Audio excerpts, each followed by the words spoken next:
Hello guys, welcome back to the channel. In this video, I'll show you how to change your skin in SK Launcher. First, go to the official SK Launcher website and sign in to your account, or create a new one if you haven't already.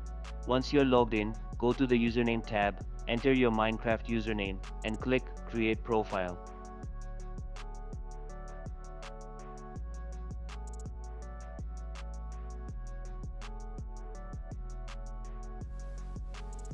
To add or change your skin, either upload a skin file under the Upload Skin section or browse the available skins if you don't have one ready.